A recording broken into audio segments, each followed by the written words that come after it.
Oke, baik. Assalamualaikum warahmatullahi wabarakatuh. Baik, teman-teman, saya akan memberikan video recording, ya, penjelasan 3 skill yang terakhir kali meeting itu kita jelaskan, ya. Oke, baik. Yang pertama ada di skill 7. Nah, skill 7 ini apa? Skill 7 ini adalah listen for negative expression. Apa itu? Jadi kita memperhatikan ungkapan-ungkapan negatif. Oke, contoh seperti ada di sini, teman-teman, ya. Oke. Nah, orang pertama mengatakan how did they get to their grandmother's house in Maine in only 5 hours. Kemudian orang kedua mengatakan they didn't drive slowly on the trip to Maine. Nah, perhatikan ada kata didn't, ya. Didn't ini adalah negatif, ya. Nah, they didn't drive slowly on the trip to Maine. Nah, pilihannya A. They drove rather quickly. B. They couldn't have driven more slowly.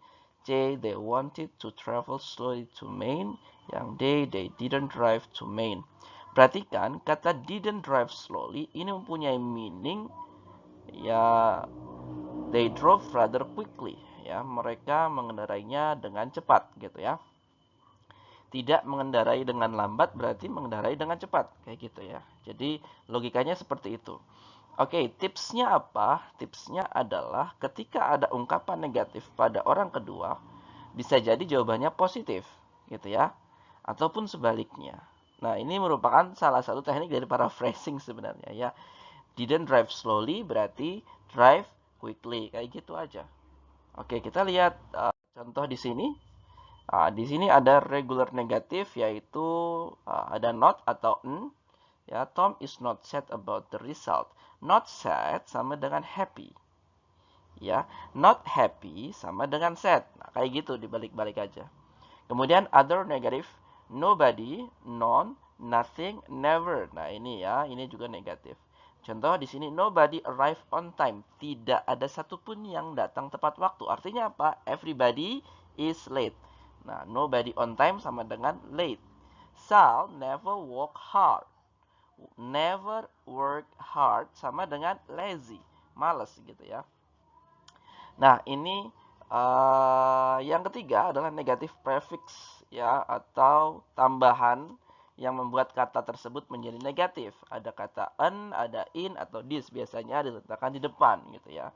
The patient was insane. Nah, insane itu sebenarnya dari kata sane. Ditambahkan in berarti gila. Kalau sane sadar, kalau insane berarti gila. Berarti apa? Insane itu sama dengan not sane. Not sane sama dengan crazy. Nah, kayak gitu. Jadi konklusinya adalah ketika ada ungkapan negatif pada orang kedua, probably the answer is positive, gitu, ya. Oke, kita lihat yang skill 8 sekarang, ya, teman-teman. Listen for double negative expression. Apa itu double negative expression? Double negative itu adalah ada dua negatif dalam satu kalimat. Contohnya kayak gimana? Kita lihat di sini, ya. I can't believe the news that I heard about the concert. Well, it isn't impossible for the concert to take place. Ada kata isn't impossible. Tidak mungkin. Kalau tidak mungkin, berarti sama dengan mungkin, gitu, ya. So, kalau ada double negatif, dia biasanya maknanya positif, gitu. Nah, maka di sini jawabannya adalah the concert might take place. Jadi, well, baik, it isn't impossible for the concert to take place. Itu mungkin untuk konsernya itu dilaksanakan, kayak gitu, ya. So, jawabannya adalah yang C. The concert might take place. Nah, seperti itu. Nah, kita coba lihat yang di sini, ya. Ini situation, negative word, ada not yang diikuti dengan prefix.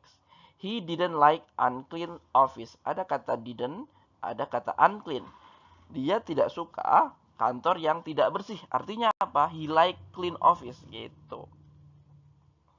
Maknanya positif, gitu, ya. Two negative verbs. It isn't snowing so they aren't going to the mountains. Nah, ini teman-teman harus menyimpulkan. Jadi It isn't snowing, tidak salju, tidak turun salju. So they are not going to the mountain, sehingga mereka tidak pergi ke gunung. Berarti apa? Berarti mereka akan pergi ketika snowing gitu ya. Nah, imply that they would go if it were snowing, jika itu bersalju. Kemudian ada neither atau not sama either. Nah, perhatikan di sini, Sue didn't like the movie and neither did Mark. Nah, ini maknanya sama, kedua-duanya tidak suka gitu ya. Sue didn't like and neither did Mark, atau misalnya Sue didn't like the movie and Mark either. And Mark didn't like either. Bisa kayak gitu juga ya. Ini maknanya adalah kalau seperti ini, maknanya both did not like the movie. Oke, seperti itu teman-teman. Kemudian yang terakhir ada skill 9. Listen for almost negative expression. Apa itu almost negatif? Almost negatif itu adalah hampir negatif. Nah, yang namanya hampir negatif masih positif meaningnya ya. Hampir negatif. Nah, contohnya gini, saya hampir jatuh dari motor. Berarti tidak jatuh gitu. Hampir nggak sampai jatuh. Nah, artinya it's not negative, tetap dia positif.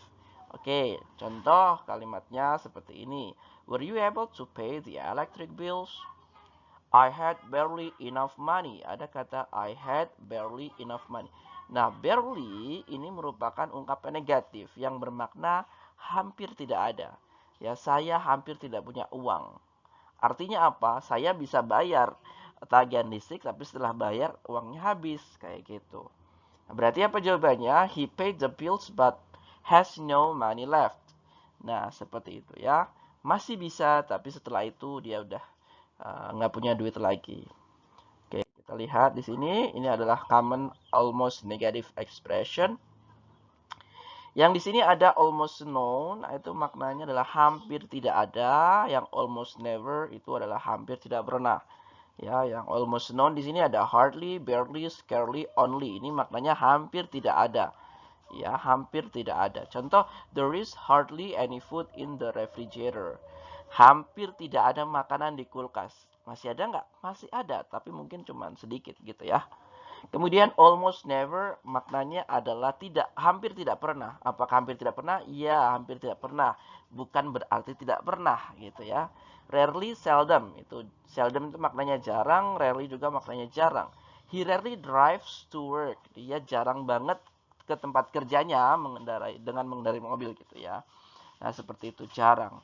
Oke, baik teman-teman, mudah-mudahan penjelasan saya ini bisa dipahami, penjelasan singkat ini. Kemudian silakan nanti mengerjakan tugasnya. Ya, jangan lupa mengerjakan tugasnya. And the last I say, wassalamualaikum warahmatullahi wabarakatuh.